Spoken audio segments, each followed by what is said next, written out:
You ever notice how your hand reaches for your phone before your mind even wakes up?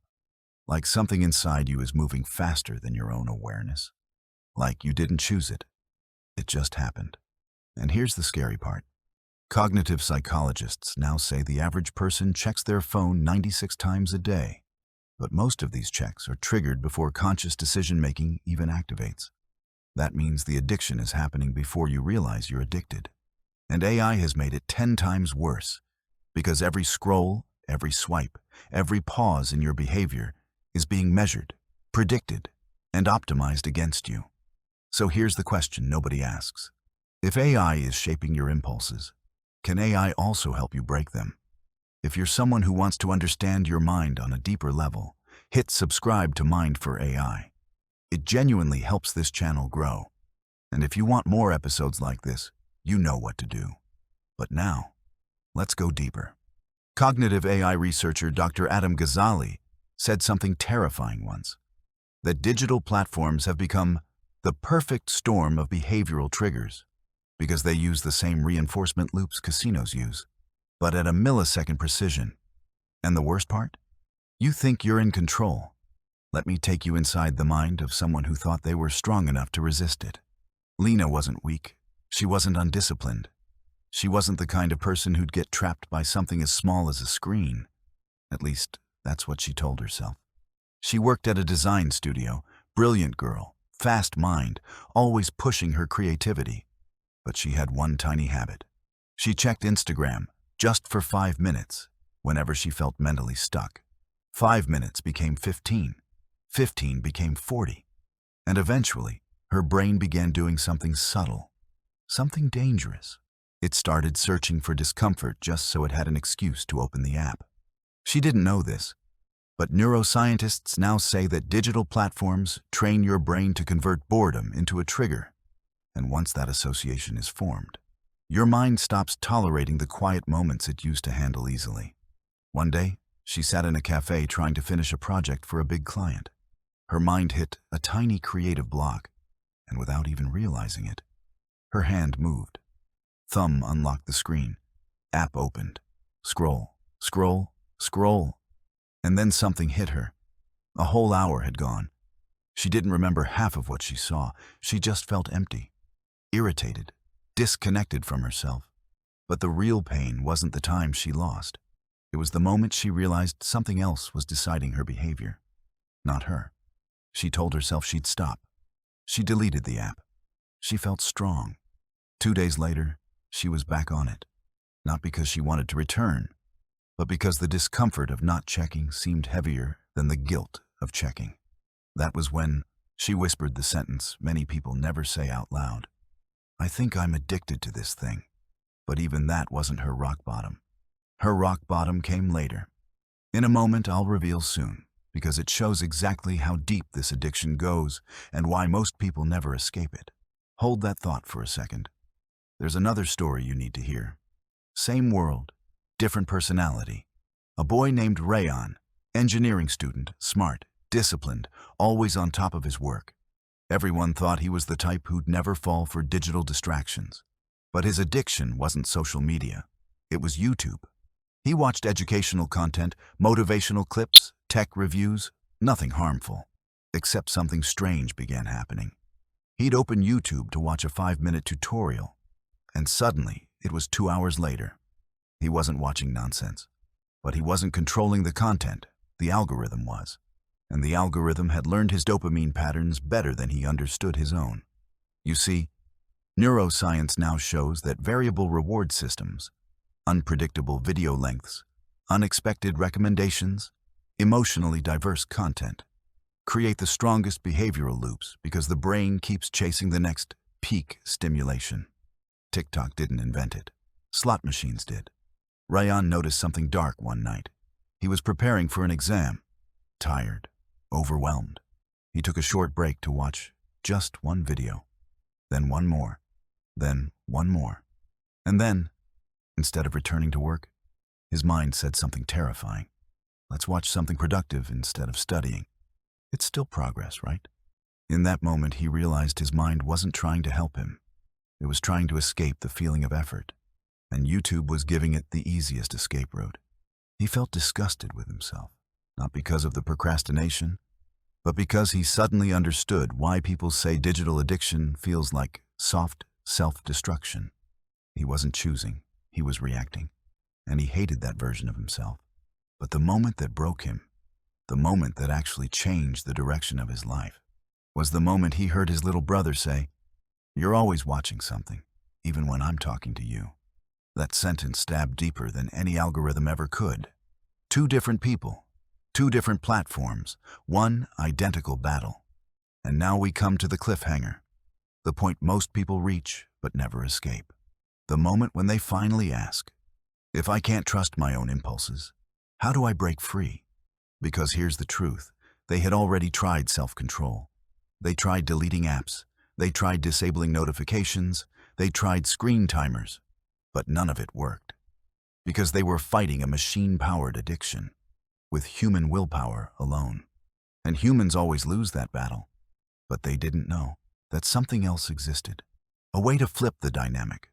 A way to use AI against the very systems that were controlling them. A way to reclaim their attention, their time, their mind.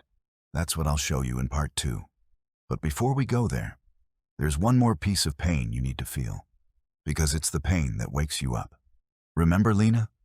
Remember how she thought she could control her addiction? Let me tell you what happened the day everything collapsed. She was at home, working on her laptop. Deadline coming. She felt a bit stressed. Her hand moved to her phone again. Scroll, scroll, scroll. Then something strange happened. She reached the bottom of her feed, the end of fresh content. And instead of putting the phone down, she refreshed it. Nothing new appeared. She refreshed again. Nothing. Again. Again. That's when she suddenly saw her reflection in the black screen during the refresh. And she didn't recognize the face staring back at her. Eyes tired, shoulders tense, breathing shallow, fingers still tapping, hoping for the next hit. She put the phone down and whispered, "What am I doing to myself?" That was the moment the addiction wasn't invisible anymore. It was in the mirror. And that's when she searched for help, not to delete apps this time, but to understand what was happening inside her mind. Now let's go back to Rayan, because his breaking point came in a way he never expected. He didn't fail an exam. He didn't lose a project. He didn't miss a deadline. His breaking point was silence. One night, he sat on his bed, phone in hand, YouTube auto-playing. But for the first time, the content didn't stimulate him. It didn't entertain him. It didn't teach him. It just drained him. He stared at the screen and said, "I don't feel anything anymore." That's when he realized something terrifying. It wasn't that the content wasn't exciting. It was that his dopamine system was exhausted. He had overused his reward circuitry so much that nothing felt good anymore. Not food, not conversations, not hobbies, not even achievements. Digital addiction had numbed his emotional range. And that's when the fear hit him, the real fear. What if this becomes permanent? That fear is what finally pushed him to take the first real step. Not quitting, not deleting apps, but understanding why his brain behaved like this. Because once you understand the mechanism, you can break it. Something changes in you the moment you realize digital addiction isn't a failure of discipline. It's a failure of visibility. You can't fight what you can't see. And most people never see the exact moment their mind gets hijacked. Researchers at the University of Chicago found that the simple presence of a smartphone lowers working memory and problem-solving ability, even if the phone is face down and silent. Just being near the device quietly drains your cognitive bandwidth. That's how deep the hooks run. But what they also discovered is even more powerful. When people become aware of the exact triggers that lead them to check their phone, the grip weakens fast, sometimes within days. That's where the transformation begins. Lena learned this the moment she downloaded an AI-powered attention tool. It didn't block her apps. It didn't punish her. It simply observed. It mapped her behavior like a scientist watching a pattern form. Every time she reached for her phone, the AI showed her the conditions that led to that moment. How long she'd been working, the level of task difficulty, the emotional tone in her typing, even the way her breathing changed. She had always assumed she was just scrolling. But the AI revealed something shocking. She wasn't escaping boredom. She was escaping uncertainty. Whenever she reached the part of her work where things felt confusing, her brain looked for something instantly understandable. A notification, a picture, a short clip, a quick hit of clarity. The moment she saw her own behavior in data form, something clicked. It was like a flashlight turning on in a dark room. That's the first hidden solution. Before you can break addiction, you need to know the exact emotion that triggers it, not guess. No. And AI is brutally honest with you in a way your mind never is. Rayan discovered a different pattern. His AI task monitor noticed he lost focus whenever a task felt too big, whenever the workload looked heavy, whenever he felt behind. His mind drifted toward the easiest escape, YouTube, not because he wanted entertainment, but because his brain needed relief from overwhelm. So his system started breaking tasks into tiny pieces, not with rigid schedules, but with intelligent sequencing. It sensed when he was slowing down. It sensed when his mind wanted to run. And right before he reached for his phone, the AI flashed a simple message: take the next step only. That sentence pulled him out of the spiral. It shrank the mountain in front of him. It made the moment small again. That's the second solution, hidden inside the story. If your tasks stay big, your mind will always escape to something small. So you shrink the task before the distraction arrives. You give your brain a small win before it goes chasing a cheap one. But there's something even deeper at play. A 2024 cognitive psychology study showed that the average person checks their phone 144 times per day, not because of desire, but because of automatic loops, unconscious behavior, invisible routines. Breaking those loops doesn't require force. It requires interruption, a tiny moment of clarity inserted at the exact second your mind begins drifting. This is where the third solution hides, a solution most people would never notice unless someone pointed it out. To break the loop, you need a pause, a 2-second window where your awareness returns, even slightly. AI can create that window better than anything. Lena started using an AI voice prompt that activated whenever she opened certain apps too quickly. Not a warning, not a restriction, just a question. Is this helping you right now? That question stopped her more times than she expected. Not because she felt guilty, but because it pulled her brain back into the present long enough to make a choice. Choice breaks addiction. Not discipline, not force. Choice. Rayan used a different version. Whenever his attention drifted, the AI asked him to log a 2-minute reset, a stretch, a breath, or a micro-task. Not a punishment, just a pivot. The tiniest shift in state. Those 2 minutes saved him hours of mindless scrolling. He didn't even realize how effective it was until he looked at the data and saw his drifting curve dropping week by week. But here's the twist, and the part most people never expect. Breaking digital addiction isn't about removing the phone. It's about removing the emotional vacuum the phone fills. Every digital addiction begins as an emotional shortcut. Boredom becomes stimulation, confusion becomes clarity, stress becomes escape, self-doubt becomes validation, fatigue becomes novelty. AI can replace those shortcuts with healthier ones, if you train it to. That's how Lena broke her loop. Whenever she felt uncertain, instead of running to distraction, she asked her AI assistant for a tiny creative push, a concept, a color idea, a thought starter. 10 seconds of direction replaced 20 minutes of scrolling. She didn't quit the urge. She redirected it. Rayan did the same. Whenever he felt overwhelmed, instead of collapsing into videos, he used his AI companion to break the next task into something small enough to win. The dopamine he once got from YouTube, he now got from progress. But something else happened too. Something that truly shifted their identity. They stopped seeing themselves as people who struggle with discipline. They started seeing themselves as people who understand patterns. And people who understand patterns make different decisions. This is where their biggest breakthroughs happened. One night, Lena sat alone working on her project.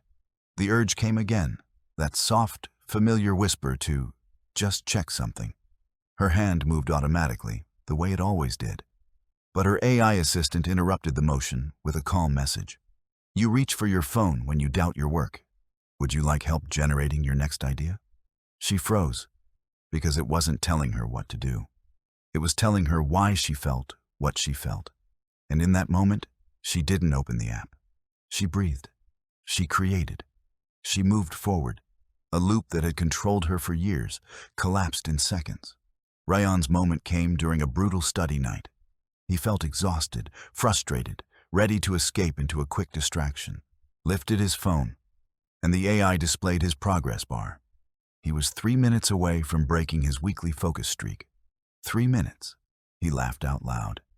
Not because it was funny, but because it was the first time he realized he didn't actually want the distraction. He wanted momentum. He wanted to win. He finished the task, closed the app, felt a surge of pride he hadn't felt in months. His addiction didn't fade because he became stronger. It faded because the system that once trapped him was now helping him forward. That's the moment everything changes for you too. Because all of these strategies, visibility, task shrinking, emotional redirection, tiny pauses, supportive environment, they each shape something bigger. They reshape the way you see yourself. You stop seeing your phone as the enemy. You stop seeing your mind as weak. You stop seeing your attention as something easily stolen. You start seeing yourself as someone who chooses, someone who understands their inner mechanics, someone who uses AI not to escape, but to evolve. The identity you shift into is simple but powerful. A conscious user, someone who knows why their mind does what it does, someone who can see their own patterns, someone who breaks loops not through force, but through design. Every time you replace escape with intention, you become that person. Every time you use AI as a mirror, you strengthen that identity. Every time you choose direction over distraction, you rewrite your neural code. If this episode gave you even one strategy you can use today, subscribe to Mind for AI. Comment the emotion that triggers your scrolling most. Share this with someone who feels trapped in their screen. Your mind is programmable. Your attention is reclaimable. Your identity is upgradable. And if you're ready to take control of your digital life, your next evolution starts now.